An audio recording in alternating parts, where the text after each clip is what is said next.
Welcome everyone. My name is Sean, and today I want to talk about this security scandal related to Congresswoman Cori Bush, because it turns out that this champion of defund the police is spending more money on her own personal security than any other representative in Congress. She is using campaign funds, and it has been recently discovered that she has been paying her now husband $120,000 total for her own personal private security, an obvious method of funneling your campaign funds into your own pockets through the mechanism that is your husband. And now she's under investigation for it, and you would be surprised to learn that Cori Bush actually believes that this is all the product of evil white racism, because of course it is. Now we're gonna get into this, but before we do, I want to say thank you to everybody who signed up over on actualjusticewarrior.com/join. Give me the money.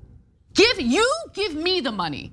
Okay. And thank you to the podcast listeners, Spotify, Apple, and Google's podcasting platform. Now, there's a few things that you guys need to know before we get into this story, because there's some misperceptions or misreporting related to this, and I think I need to clarify it so that you guys can understand what's actually going on. Now, some people are weirdly reporting that Cori Bush is using taxpayer dollars in order to pay her husband. It turns out that is not the case. If that were the case, then she would already be facing the consequences of that. This is all related to campaign funds. Now, one of the reasons why I find this to be incredibly funny is because Cori Bush is a so-called Justice Democrat, which is the organization started by Cenk Uygur and Kyle Kulinski, and those guys are obsessed with campaign finance reform, and campaign finance violations. So it is ironic that yet another candidate of the Justice Democrats has been caught potentially misusing campaign funds in such a way. Now, to my point earlier about Cori Bush spending more money on her own private security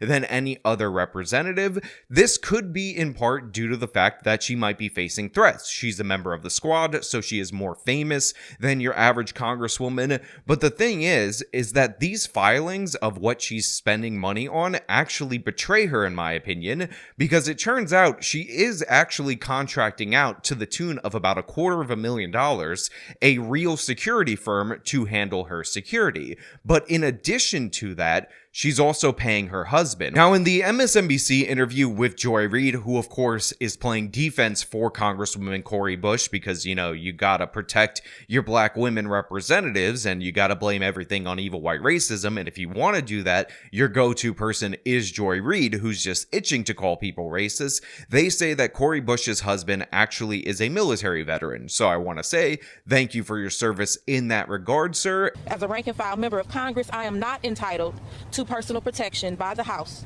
and instead have used campaign funds as permissible to retain security services. I have not used any federal tax dollars for personal security services. Any reporting that I have used funds for personal security is simply false. Representative Bush acknowledged that she retained her husband as part of her security team, saying he has had extensive experience in this area and is able to provide the necessary services at or below a fair market rate. Yes. Let's talk about your husband. Your husband, his name is Courtney Merritt. Yes. He's a military veteran. You know, he's Yes. a military veteran.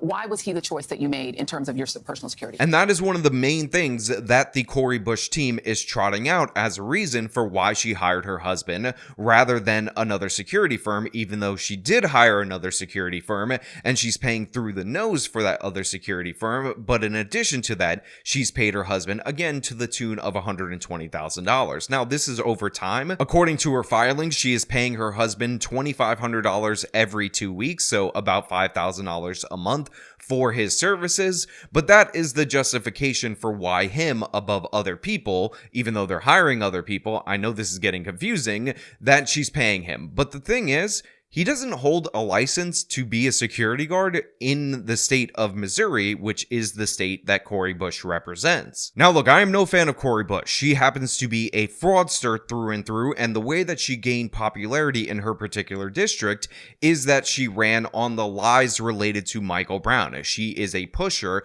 of the false narrative that Officer Darren Wilson shot Michael Brown due to evil white racism, even though the Department of Justice reports forensics is clear. Michael Brown went for the gun, he attacked Officer Darren Wilson, and all of the forensic evidence and the majority of witnesses, and the witnesses who weren't caught in other lies, by the way, all backed up that account. So I don't like her. She also accused right-wing opponents of lodging baseless complaints against her and noted that the Independent Office of Congressional Ethics had investigated the matter and unanimously voted to dismiss it. But to be fair to Cori Bush, there was a House investigation into this that I believe occurred last year or the year before, and they found no wrongdoing during the course of that investigation. But what is also true, aside from that, is the fact that that House investigation is limited in the information that they can gather in a way that the Department of Justice, who is now investigating her, are not. So they have more powers at the DOJ, they have more ways of detecting fraud, but honestly, regardless of whether or not this is determined to be something criminal, this is determined to be a campaign finance violation,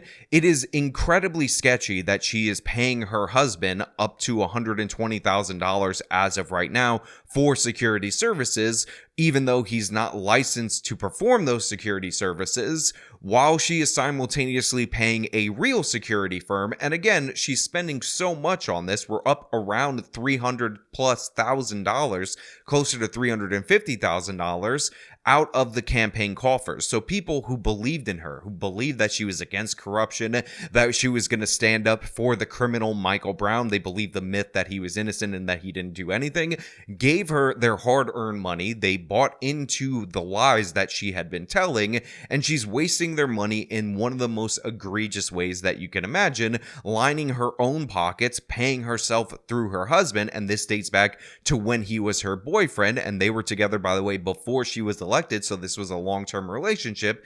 It's just incredibly questionable. It is incredibly sketchy looking. And when you're somebody who says that you want to go above and beyond the normal campaign finance rules, that you want to institute new reforms to prevent double dealing and all this corruption, it's not a good look. So what was happening, there were a lot of issues with us retaining just good staff. What was happening, we had, we couldn't pay the big costs for security like some of my colleagues are able to do. And so we went with what we could afford. And there are some members of Congress who are independently wealthy. Are you one of them? No, I am not. And that is the reason that you're trying to figure out a way to pay for it. Yes. Also, what doesn't help her is that in this MSNBC interview, she talks about how she can't afford what these other representatives could afford because, Cori Bush, she's just an activist. She's a poor lady who doesn't come from all that much money, so she just can't lay out the big dollar amounts that other members of Congress lay out for their security teams, even though, again, Cori Bush spends more money on her own personal security than any other member of Congress. She drops more, not less. So this idea that she's going for the cheapest possible option is absurd. Now, there is something I also find to be incredibly funny about Cori Bush's talk with Joy Reid, and that is this particular clip right here. It worked out for a while, but then we started having call-offs, people just not showing up to work, people sleeping on the job. And so it was very hard for me to have security when it was unreliable. Now look, according to Open Secrets, the company that she contracts out primarily, not her husband, for security is a company called Peace Security. And in total, she's paid them $313,000. Now, I don't know anything about Peace Security. I don't want to disparage the company or anything like that. But I do know Cori Bush. I do know if given the opportunity, Cori Bush says that she would like to go with a black-owned or at least black security guards because she feels more comfortable with those people protecting her. And if you go to their Facebook page, or at least what I believe to be their Facebook page, it looks like they have in their cover photo 2 black security guards. So we're talking about a congresswoman who is obsessed with race, so much so that she has been elected on the racial fraud that is the Michael Brown case, and she's probably more likely than not to hire black people, and this is something that she would tell you because she's trying to uplift her own community. And then she tells Joy Reid that they don't show up on time, they call out last minute, and they're generally unreliable. There is a joke in there somewhere, but I will not be finding it because honestly, I am all in favor of being in line with YouTube's terms and service from now until the end of time. But I just find it ironic that the congresswoman who is most likely to defend academics who say that expecting people to show up on time is actually racist if those people are non-white, has those complaints about a security detail that I am almost certain is disproportionately non-white. Just a little irony right there for you guys to think about. Something for you to marinate on. And so what was happening was Courtney would fill in. He would volunteer. And sometimes he would even, even when he was there and they were working, he would say, hey, you should be standing over here. Hey, you should be doing that. And so he was volunteering a lot of his time. And then we had someone who was kind of leading the group, leading the team who could no longer do it. One day just called and said, I won't be back for 3 months. Right. It left me in a position. There was no way I could manage a security team plus the work that I was doing. And so he was able to pick up that slack. And not only was he able to pick it up, he could handle all of it. Also, another thing that doesn't really help Cori Bush is the fact that when you listen to her, when you look at her body language, and I know body language isn't an exact science, she's coming off like she's lying. She's coming off as dishonest. She's like, oh my God, we hired these people. They never showed up. They were consistently late. They wouldn't stand in the right place. And you know what? Just through the machinations of events, my husband was directing them. And then I decided that he should be paid, because how can I expect my husband to protect me for free when I can give him campaign funds in order to protect me? I mean, again, he was only my long-term boyfriend turned husband. How can I expect security from that man, from that individual, without paying him for that? Absurd. It's ridiculous. It sounds like a lie. It sounds like this was pre-planned. It sounds like she was looking for a way to pay the guy that she was banging, that she ultimately ended up marrying. And now Cori Bush has pocketed $120,000